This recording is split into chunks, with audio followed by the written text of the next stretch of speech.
तो हम लोग को डिस्कस करना था एंजाइम के बारे में। तो एंजाइम जो है वैसा बायोकेमिकल कैटलिस्ट है जो कि किसी भी लिविंग थिंग्स के अंदर जो भी मेटाबॉलिक एक्टिविटीज होता है उसको कैटलाइज करने का काम करता है एंजाइम। ठीक है, उसको हम लोग बायोकेमिकल कैटलिस्ट क्यों बोलते हैं? क्योंकि बायो मतलब लिविंग थिंग से जुड़ा हुआ है और केमिकल मतलब केमिकल रिएक्शन, जो भी मेटाबॉलिक एक्टिविटीज होता है लिविंग थिंग्स के अंदर, तो वो उसको कैटलाइज करने का काम करता है, इसलिए उसको बायोकेमिकल कैटलिस्ट बोलते हैं। एंजाइम ऐसे उसको नाम दिया जाता है। ठीक है, बहुत ऐसा हमारे बॉडी में भी, जैसे कि चाहे वो डाइजेशन का काम हो रहा हो, ठीक है, बहुत ऐसे एक्टिविटीज हमारे बॉडी में होती है जिसमें एंजाइम्स वगैरह होता है जो कि काम करता है। जैसे कि एक ये भी होता है जो फर्मेंटेशन प्रोसेस होता है, तो उसी में जो होता है जैसे कि ग्लूकोज टूटता है, ठीक है, तो वहाँ पे शुगर जो होता है ग्लूकोज फ्रुक्टोज में टूटता है, फिर ग्लूकोज जो है वो इथेनॉल में टूटता है। तो वो इन्वर्टेज और जाइमेज ये दो एंजाइम के प्रेजेंस में होता है। तो ये ऐसा ऐसा बहुत ऐसा केमिकल एक्टिविटीज मेटाबॉलिक एक्टिविटीज होता है जिसमें एंजाइम का रोल होता है। ठीक है, तो एंजाइम चूंकि कैटलिस्ट है, और हम लोग कल ही डिस्कस किए थे कि एंजाइम कैटलिस्ट जो है तो जो होता है वो एडजॉर्प्शन प्रोसेस के बेसिस पे जो होता है अपना काम करता है, उसका मैकेनिज्म हम लोग देखे थे। ठीक है, तो इसीलिए एंजाइम का भी हम लोगों को फीचर्स, उसकी कैरेक्टरिस्टिक जो हम लोगों को देखनी है। तो एंजाइम का ये सब एग्जाम्पल है, जैसे कि वही है शुगर है, ये वाटर का जब हाइड्रोलिसिस जब इसका करते हैं इन्वर्टेज एंजाइम के प्रेजेंस में, ये जो है तो इसमें जो है यहाँ पे ग्लूकोज फ्रुक्टोज बनेगा और फिर ये ग्लूकोज टूटता है इथेनॉल में। तो यहाँ पे तो इन्वर्टेज और जाइमेज एंजाइम जो है यहाँ पे काम करता है। ठीक है, अब उसके बाद जो है एंजाइम कैटलिस्ट जो है, एंजाइम जो है उसके कुछ कैरेक्टरिस्टिक्स के बारे में हम लोगों को देखना है। तो इसमें सबसे पहले है मोस्ट हाईली एफिशिएंट, यानी एंजाइम जो होता है बहुत हाईली एफिशिएंट होता है, मतलब बहुत ज्यादा कारगर होता है ये। ठीक है, मतलब एक एंजाइम भी अगर होगा, एक छोटा सा एंजाइम भी अगर होगा तो वो बहुत लार्ज स्केल पे मेटाबॉलिक एक्टिविटीज को वो कैटलाइज कर सकता है। ठीक है, 1 मॉलिक्यूल ऑफ एन एंजाइम में transform 1 million molecules of reactants पर मिनट।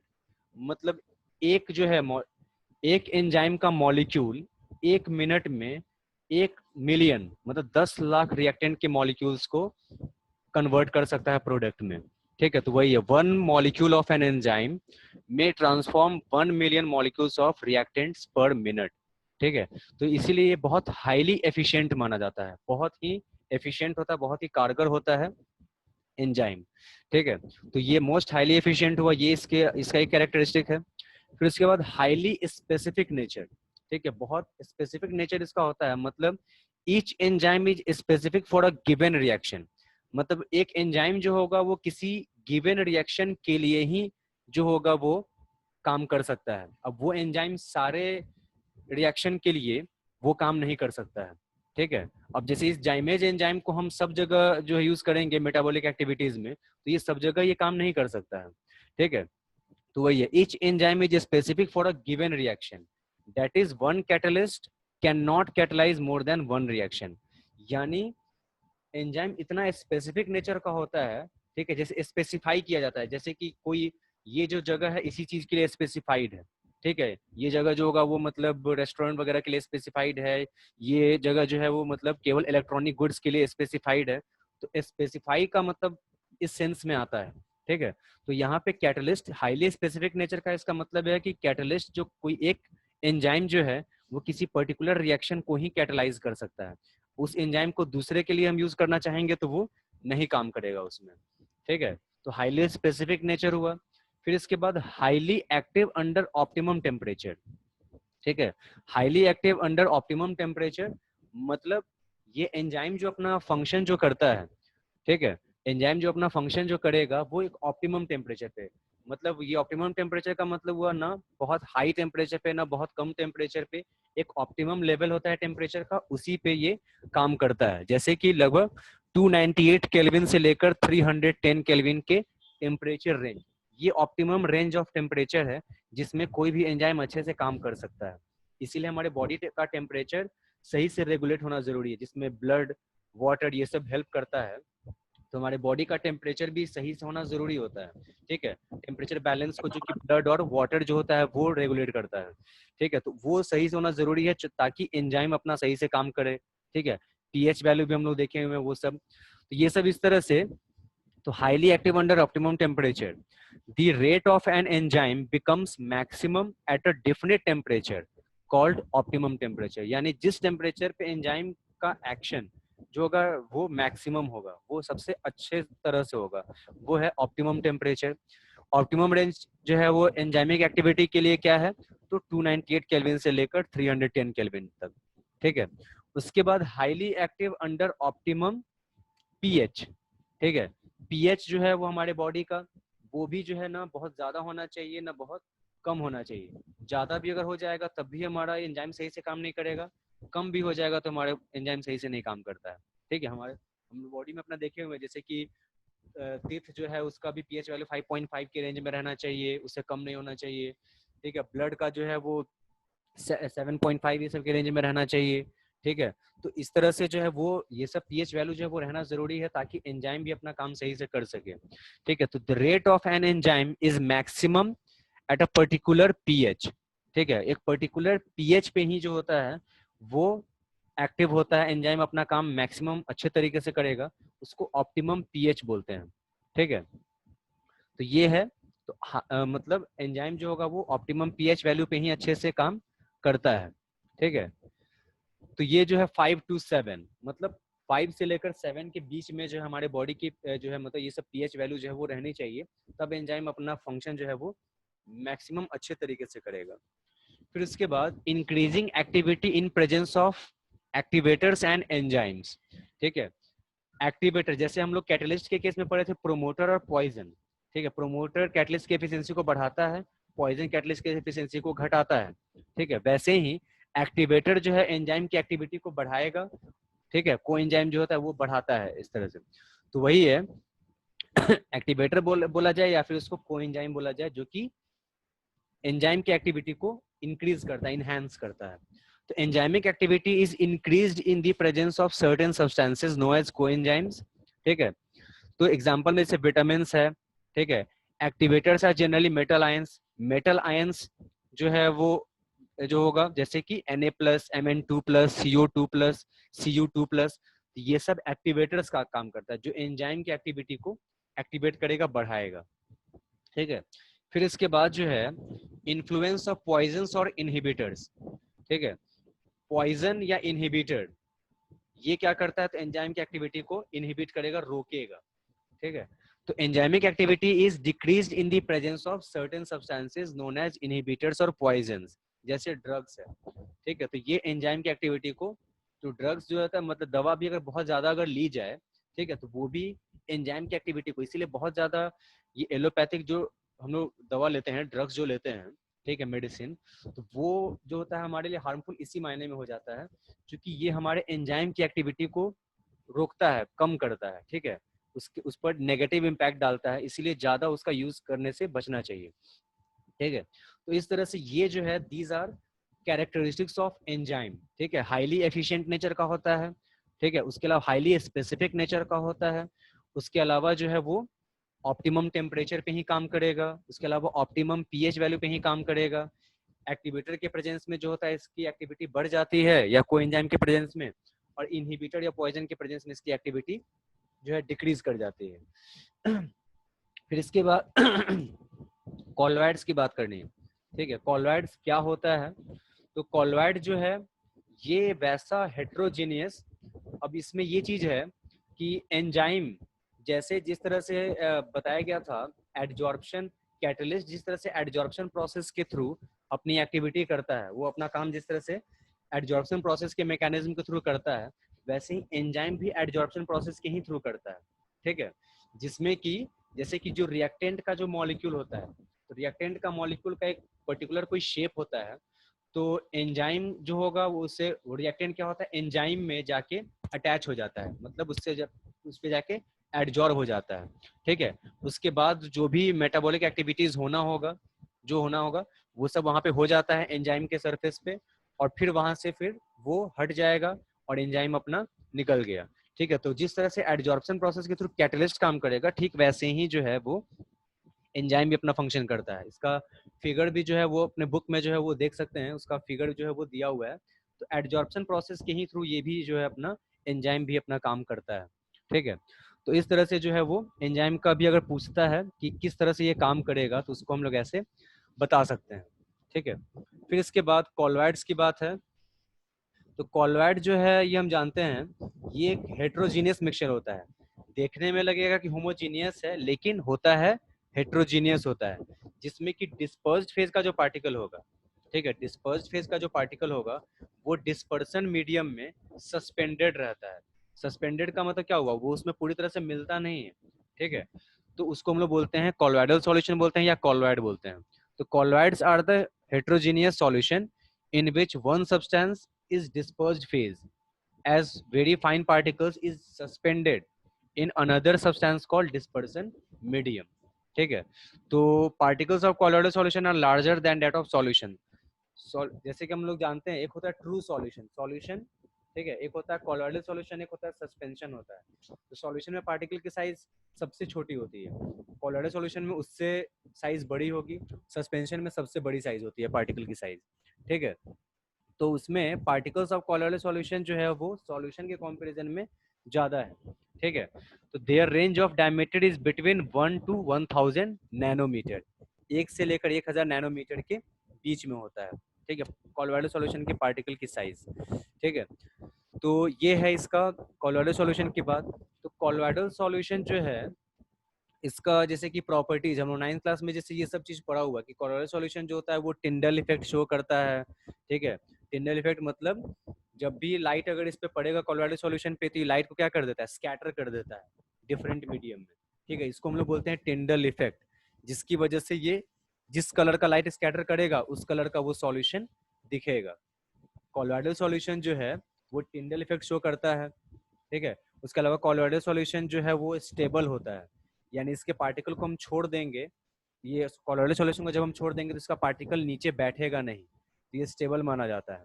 ठीक है, तो ये सब कुछ प्रॉपर्टीज है जो कि हम लोग को इसमें भी देखना है। तो इस तरह से जो है कॉलॉइडल सॉल्यूशन क्या होता है, कॉलॉइडल सॉल्यूशन का अब हम लोगों को देखना है कि उसका टाइप्स जो है वो क्या क्या होता है। ठीक है, तो टाइप्स को हम लोग देखते हैं। तो क्लासिफिकेशन ऑफ कॉलॉइड्स, तो सबसे पहले फिजिकल स्टेट के बेसिस पे डिस्पर्स्ड फेज और डिस्पर्सन मीडियम का जो फिजिकल स्टेट होता है, यानी वो सॉलिड है, लिक्विड है, गैस है, उसके बेसिस पे ये जो है वो कॉलॉइड्स का क्लासिफिकेशन है। ठीक है, तो इसमें जो होगा ये 8 टाइप्स का हो जाएगा, ये 1 2 3 4 5 6 7 8। ठीक है, तो कैसे कैसे होता है सो देखते हैं। अगर डिस्पर्स्ड फेज भी सॉलिड है, डिस्पर्सन मीडियम भी सॉलिड है, ठीक है, तो इसको हम लोग बोलते हैं सॉलिड सोल बोलते हैं। इसका एग्जांपल दिया हुआ है कलर्ड ग्लास, जेम स्टोन।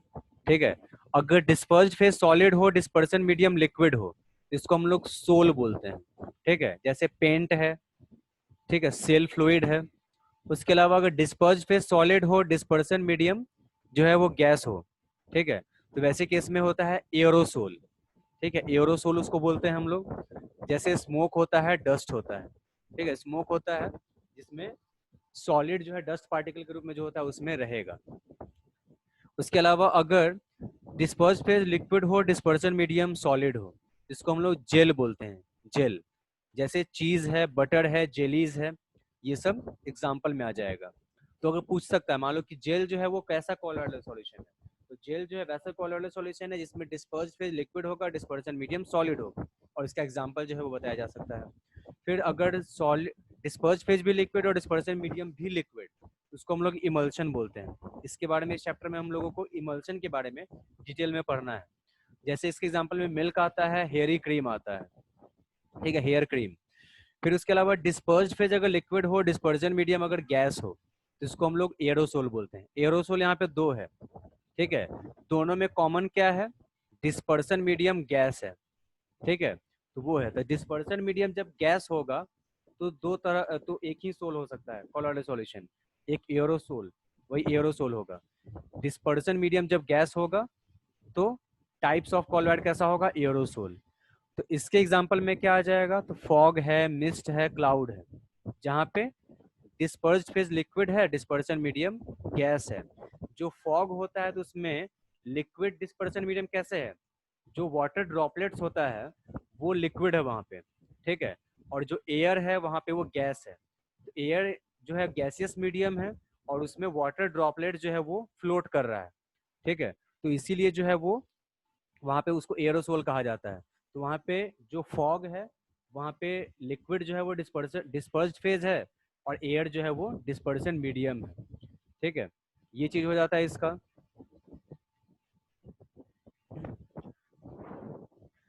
अब इसके बाद जो है यहाँ पे वो ध्यान देना है, जो डिस्पर्स्ड फेज क्वेश्चन है तुम लोगों का, डिस्पर्स्ड फेज क्या होता है, सोल क्या होता है। डिस्पर्स्ड जैसे कि सॉल्यूट सॉल्वेंट में मिलता है तो सॉल्यूशन बनता है, ठीक है। तो वहाँ पे सॉल्वेंट है और उसमें सॉल्यूट को मिलाया गया हुआ है। वैसे ही कॉलोइडल सॉल्यूशन में सॉल्वेंट के जगह पे है डिस्पर्सन मीडियम, और सॉल्यूट के जगह पे है यहाँ पे डिस्पर्स्ड फेज। तो जैसे सॉल्यूशन में सॉल्यूट होता है, वैसे ही कॉलोइडल सॉल्यूशन में डिस्पर्स्ड फेज होता है। जैसे सॉल्यूशन में सॉल्वेंट होता है, वैसे ही यहाँ पे डिस्पर्सन मीडियम होता है।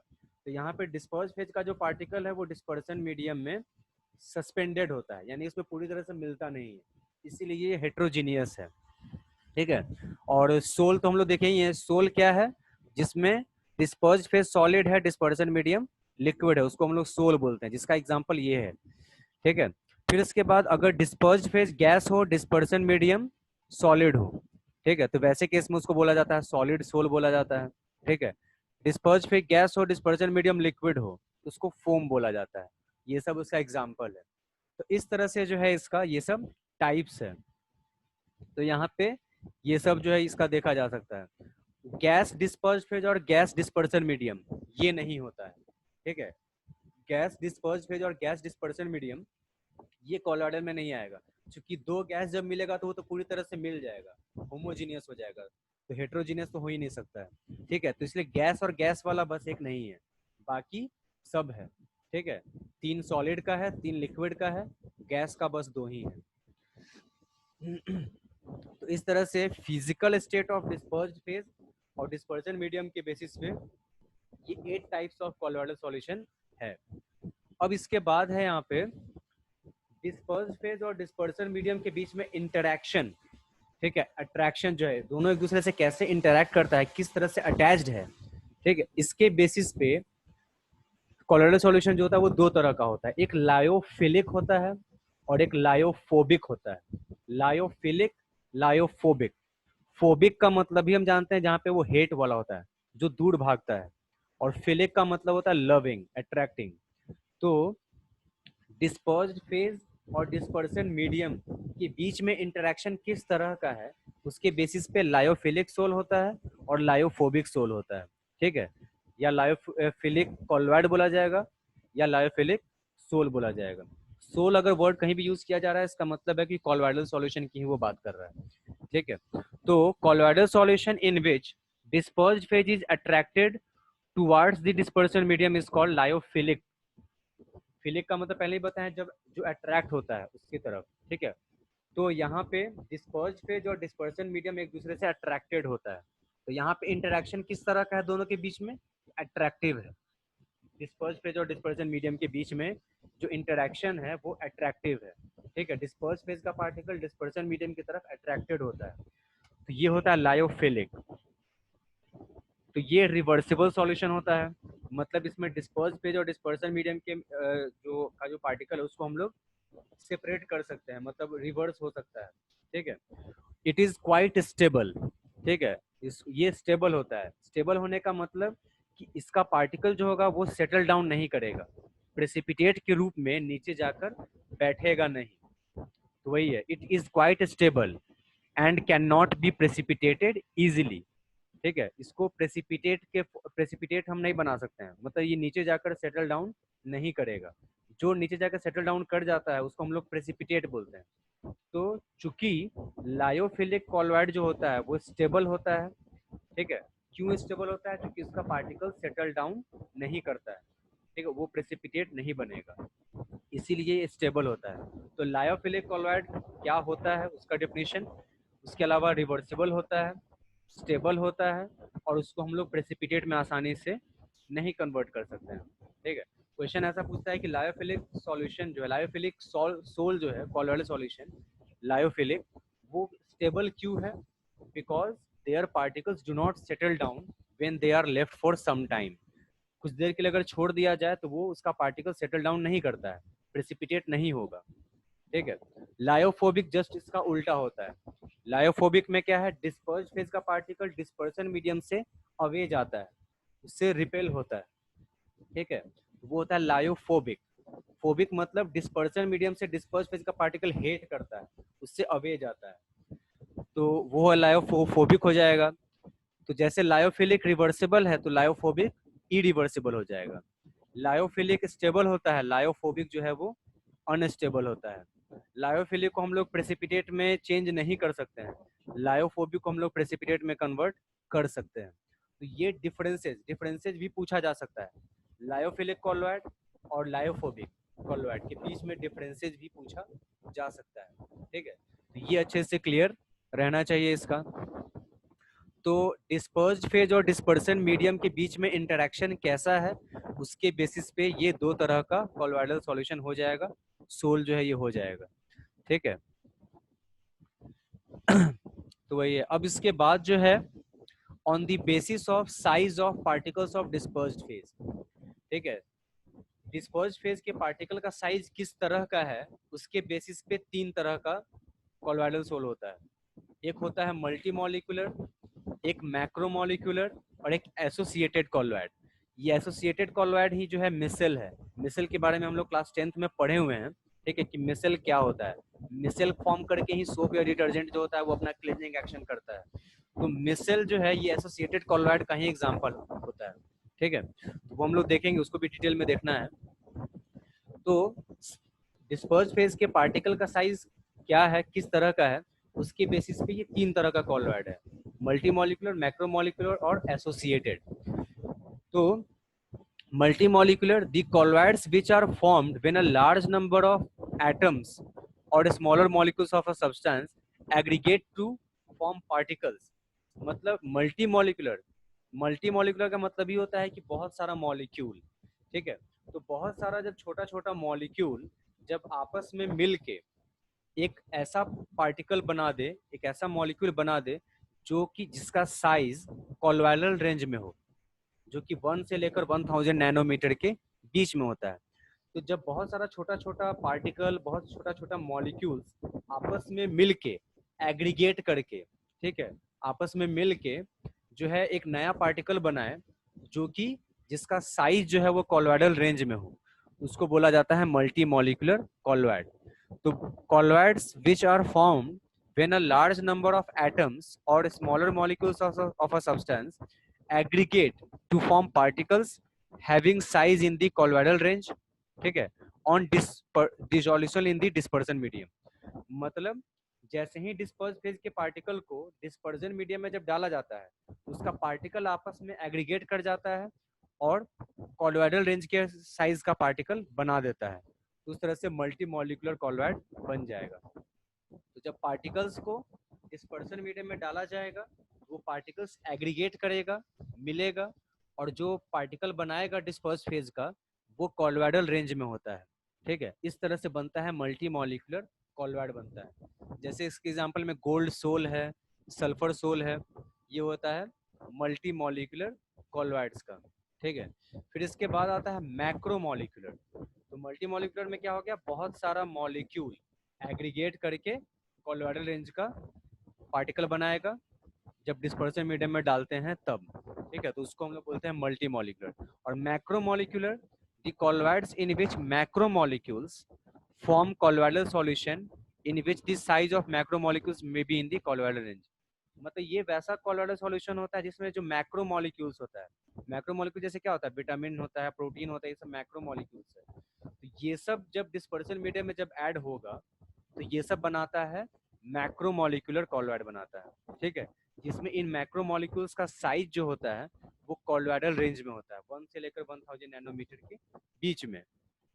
तो the colloids in which macromolecules form colloidal solution in which the size of macromolecules may be in the colloidal range, ठीक है।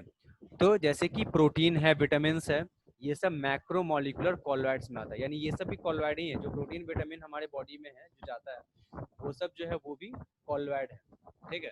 तो इस तरह से ये हो गया मैक्रो मॉलिक्यूलर कॉलोइड्स। एसोसिएटेड कॉलोइड्स क्या होता है, ये वैसा कॉलोइड होता है जो कि जिसका कंसेंट्रेशन अगर जब कम रहेगा, ठीक है, तब ये स्ट्रॉन्ग इलेक्ट्रोलाइट की तरह बिहेव करता है।